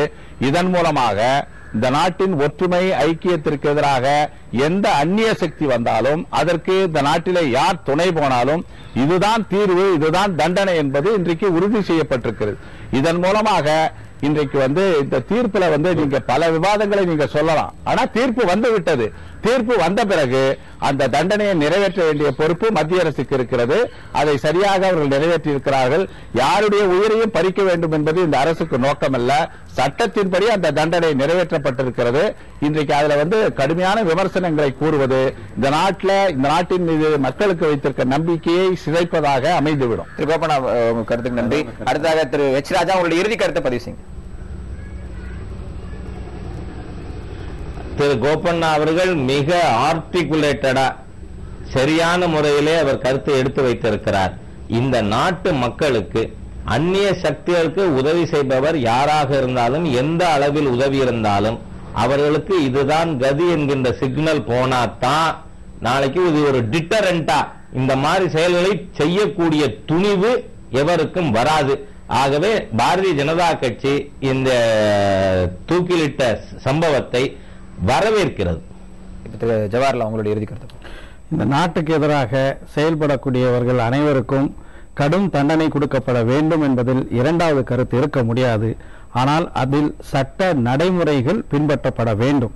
ஒருவருக்கு உச்சநீதிமன்றம் தூக்கு தண்டனை கொடுத்ததின் காரணமாக தூக்கு தண்டனை நிறைவேற்றப்பட வேண்டும் என்று சொல்வது அரசியல் சாசன சட்டத்துக்கு எதிரான ஒரு கருத்து. ஏனென்றால் அரசியல் சாசன சட்டத்தினுடைய 72வது பிரிவு இப்படிப்பட்டவர்களுக்கு கருணை மனு கொடுப்பதற்கான ஒரு வாய்ப்பை அளித்திருக்கின்றது. அதுவும் நீண்ட காலம் அவர்கள் தண்டனை பெறப்பட்டு சிறையில் இருப்பார்கள். ஆனால் அவர்களுக்கு பாடன் அல்லது கம்யூட்டேஷன், அதை குறைக்கக்கூடிய செயல்பாடு இருக்க வேண்டும். அப்சல் குரு விஷயத்துல நீதி பரிபாலனத்தினுடைய நடைமுறைகள் சரியான முறையில பின்பற்றப்படவில்லை. இந்த அவர் தூக்கிலே தொங்குவிடப்பட்ட பிறகும் கூட அவருடைய உடல் அவருடைய உறவினர்களுக்கு கொடுக்கப்படாததும் கூட சட்டத்துக்கு புறமான செயலில அரசு ஈடுபடக்கூடாது. இதை கவனத்தில் எடுத்துக்கொள்ள வேண்டும். இதுதான் கடைசி மரண தண்டனையாக இந்தியாவில் இருக்க வேண்டும். மற்ற தூக்குக்காக காத்திருக்கக்கூடியவர்கள் அனைவருக்கும் மன்னிப்பு வழங்கப்பட வேண்டும் என்பதுதான் என்னுடைய உறுதியான கருத்து. அப்சல் குரு இன்று காலை 8 மணி அளவில் திகார் சிறையில் தூக்கிலிடப்பட்டார். அது பற்றி நாடு முழுவதும் பல்வேறு தளங்களில் விவாதங்கள் இருந்து கொண்டிருக்கின்றன. அந்த தண்டனைக்கு ஆதரவாகவும் தண்டனை எதிர்த்தும் பல்வேறு தரப்பிலும் இரண்டு தரப்பிலும் கருத்துக்கள் எழுந்து பல்வேறு விவாதங்கள் சென்று கொண்டிருக்கின்றன. அந்த அடிப்படையில் நம்ம ஒரு விவாதத்தை பார்த்து வந்தோம். இந்த விவாதத்தில் கலந்து கொண்ட திரு ஹெச் ராஜா மற்றும் திரு கோபண்ணா, திரு விடுதலை ராஜேந்திரன் மற்றும் திரு ஜவஹர்லால் ஆகியோருக்கு நன்றி. தொடர்ந்து பல செய்திகள் உங்களுக்காக காத்திருக்கின்றன. தொடர்ந்து இணைந்திருங்கள் புதிய தலைமுறை.